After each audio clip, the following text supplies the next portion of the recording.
Alors, docteur Kofi Bertin, quel conseil donner à cette famille qui nous regarde à travers les yeux de Alain Roche-Ngancha?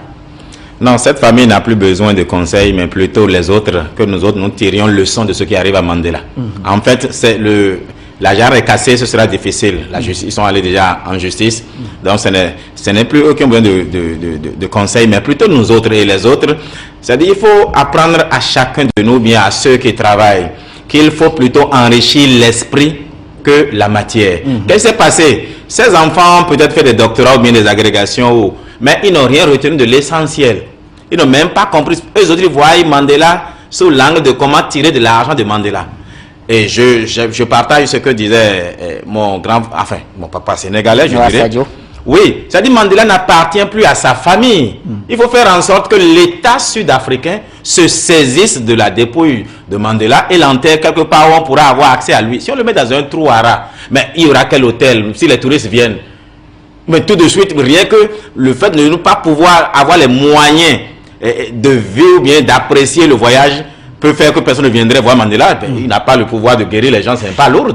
Alors donc, si Mandela n'est pas à un endroit où aller lui rendre visite ou bien aller voir sa dépouille, sa tombe est accompagné d'autres conditions, eh ben on va oublier Mandela d'ici à là et en 3 ans, 4 ans c'est fini et ce serait la brousse. Maintenant, moi, ce qui me préoccupe par contre, c'est ceci. Quand chacun se demande, est-ce que Mandela est toujours vivant, je prends le risque de dire Mandela est mort. Je vous dis pourquoi. Et c'est le psychologue de la communication qui vous parle.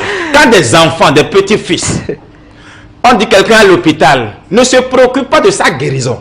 Et on se bat sur là où il va être enterré. Ça veut dire que le sujet, la préoccupation actuelle, c'est enterrer. On enterre quoi? Un cadavre. Ne nous mentons pas. Moi, de par ma formation, quand je prends ce qu'ils disent, tel qu'ils se battent entre eux, pour sa dépouille où ça va se reposer, c'est que c'est déjà là comme dépouille. Il n'y a pas ne nous mentons pas. Maintenant, le 18, on nous dira qu'il a eu 95 ans. Très bien. Mais même qu'il meurt avant 95, c'est déjà bien. Il n'y a pas à quelques jours de 95, ce n'est pas mauvais. Alors qu'on le laisse aller se reposer au lieu de le laisser là comme du poisson, ça passe en train de détruire l'image. Je vais vous dire une chose. Quand vous prenez la somme de toutes les religions, en réalité, c'est la façon dont vous mourrez qu'on considère la vie. Votre grandeur est vue dans comment est-ce que vous êtes mort.